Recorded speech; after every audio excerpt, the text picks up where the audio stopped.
जय हिंद स्टूडेंट्स। मैं आप सबों के लिए बिजनेस स्टैटिक्स एंड मैथमेटिक्स का मस्ट इंपॉर्टेंट ट्रू और फॉल्स क्वेश्चन लेकर आया हूं। फाइनेंशियल अकाउंटिंग जो पेपर 1 था उसका भी ट्रू और फॉल्स मैंने बताया था, जो कि काफ़ी आप लोगों के लिए मददगार साबित हुआ।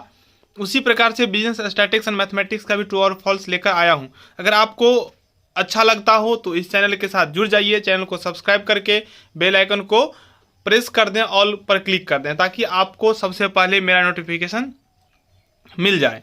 पहला जो क्वेश्चन है, सांख्यिकीय विज्ञान और कला दोनों है, तो बिल्कुल सत्य है। कहीं कहीं कला और विज्ञान बोल देता है तो सत्य है। क्वेश्चन को इसी क्वेश्चन को दो तीन ढंग से पूछ सकता है। पूछ देगा सांख्यिकी विज्ञान है, तो आपको सत्य नहीं बोलना है, ठीक है। आपको वहां पे असत्य लिखना होगा। सांख्यिकी विज्ञान और कला दोनों है, ठीक है। तो हाँ, पूछेगा सांख्यिकी विज्ञान हो सकता है, तो आपको वहां पे लिखा, हाँ सांख्यिकी विज्ञान हो सकता है, सत्य लिखना है, ठीक है।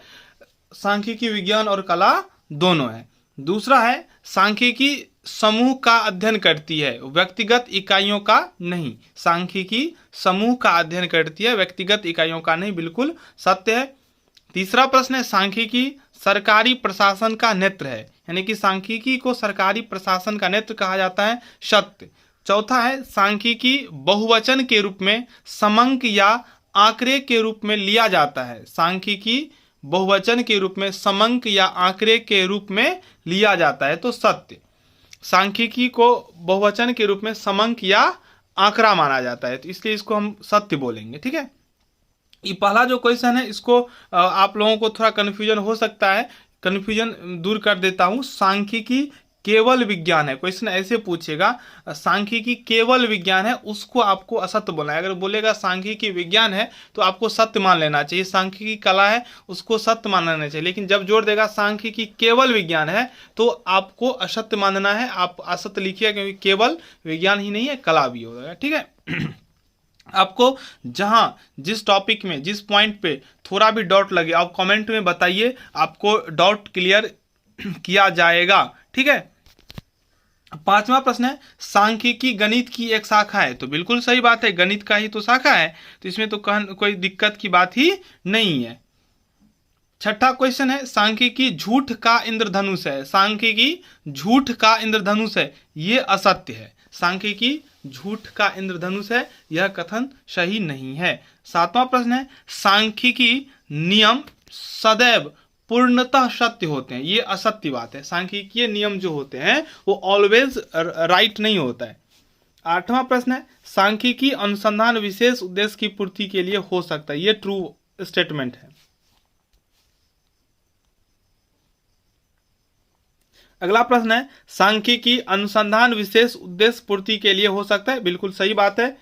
9th क्वेश्चन है प्राथमिक समंक मौलिक होते हैं, बिल्कुल सही बात है। प्राथमिक समंक जो होते हैं वो मौलिक होते हैं। समंक दो प्रकार के होते हैं, प्राथमिक और द्वितीयक। तो प्राथमिक समंक जो होते हैं बिल्कुल मौलिक होते हैं, तो सत्य होगा। मैं एक एक क्वेश्चन को एक्सप्लेन करते जा रहा हूं ताकि आपको समझने में आसानी हो, याद करने में आसानी हो। 10वां प्रश्न है द्वितीयक समंक निर्मित माल के समान होते हैं, तो ये स्टेटमेंट भी सत्य है। 11वां प्रश्न है एक ही समंक एक के लिए प्राथमिक तो दूसरे के लिए द्वितीयक समंक हो सकते हैं, ये स्टेटमेंट भी सही है। यानी कि एक ही आंकड़ा, एक ही समंक एक के लिए तो प्राथमिक होगा, लेकिन दूसरे के लिए वो द्वितीयक समंक हो सकता है, ठीक है। तो इसको हम लोग ट्रू मानेंगे, ऐसा अगर क्वेश्चन आएगा तो। 12वां प्रश्न है सरल सारणी में केवल एक ही गुण का वर्णन किया जाता है। सरल सारणी में एक ही गुण का वर्णन किया जाता है, यह स्टेटमेंट ट्रू है, ठीक है। 13वां प्रश्न है द्विगुणी सारणी में दो से अधिक गुणों को प्रदर्शित किया जाता है। तो जैसे सरल सारणी में एक गुण तो सत्य हो गया, तो बहुत सारे को समझ में आएगा नहीं, द्विगुणी है तो दो से अधिक, तो ये असत्य हो जाएगा, ये स्टेटमेंट सही नहीं है।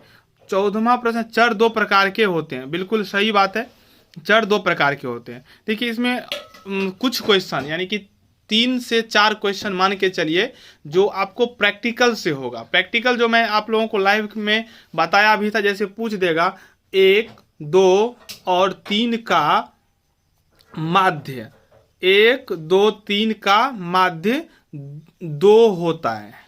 अब इसमें तो हम सत्य असत तो अभी बता नहीं सकते हैं, इसमें आपको जांच करना पड़ेगा, ठीक है। तो आप माध्य निकाल के देख लीजिए, क्या करके देख लीजिए, माध्य निकाल के। माध्य कैसे निकालते हैं, ऐसे चरवान को, तो 1 जोड़ 2 जोड़ 3 बट्टा 3 संख्या है 3, तो 3 2 5 1 6 बट्टा 3 3 दूनी 6, 2 होता है, उसमें भी कहा था जो 2 होता है, ठीक है। तो हम उसको सत्य मान लेंगे। अगर एपी से पूछ देगा, देखिए एपी से अगर पूछ देगा, क्या पूछ देगा, 1 3 5 7 9 डॉट डॉट डॉट का 10वां पद का 10वां पद 30 है, ठीक है। क्या बोल दिया, एपी 1 3 5 7 9 का 10वां पद 30 है। तो अब 30 अब निकाल के देखिए, 10वां पद 30 अगर होगा तो सत्य होगा, नहीं तो असत्य हो जाएगा। तो अब हमको निकाल के देखते हैं। यहाँ पे a बराबर कितना होगा, a बराबर 1, d कितना होगा, 2 का अंतर है तो d हो गया 2। 10वां पद निकालना है, यानी कि हमको पता है a 10 बराबर क्या होता है, a प्लस 9d, ठीक है। तो a हो गया 1 प्लस 9d, यानी कि 9 मल्टीप्लाई बाय 2, तो कितना हो जाएगा, 9 दूना 18, 9 दूना 18 1 19।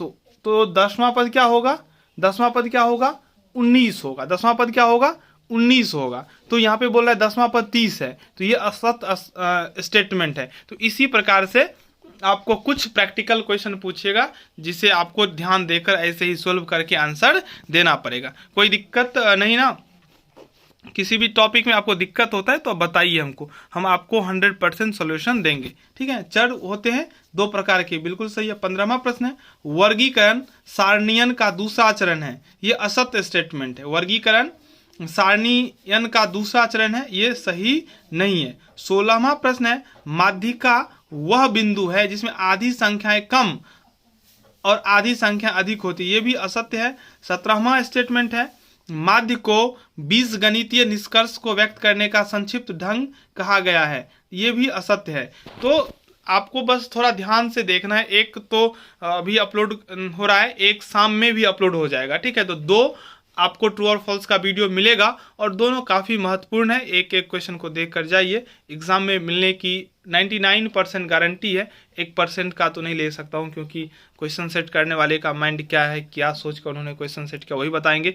अगर आपको हमसे जुड़ना है तो आपको इस वीडियो के लिंक में व्हाट्सएप ग्रुप का, इस वीडियो के डिस्क्रिप्शन में व्हाट्सएप ग्रुप का लिंक मिलेगा, उस लिंक के थ्रू आप उस ग्रुप को ज्वाइन कर लीजिए। आपको अपना जो भी प्रॉब्लम है वो हमें बता सकते हैं, मैं आपको प्रॉपर सोल्यूशन दूंगा, ठीक है। तो अभी के लिए इतना ही, मिलते हैं बहुत जल्द नेक्स्ट वीडियो में। आप लोग प्रिपरेशन करते रहिए, जहां जिस टॉपिक में आपको प्रॉब्लम होता है बताइए, मैं आपको हेल्प करने के लिए हमेशा रेडी हूं।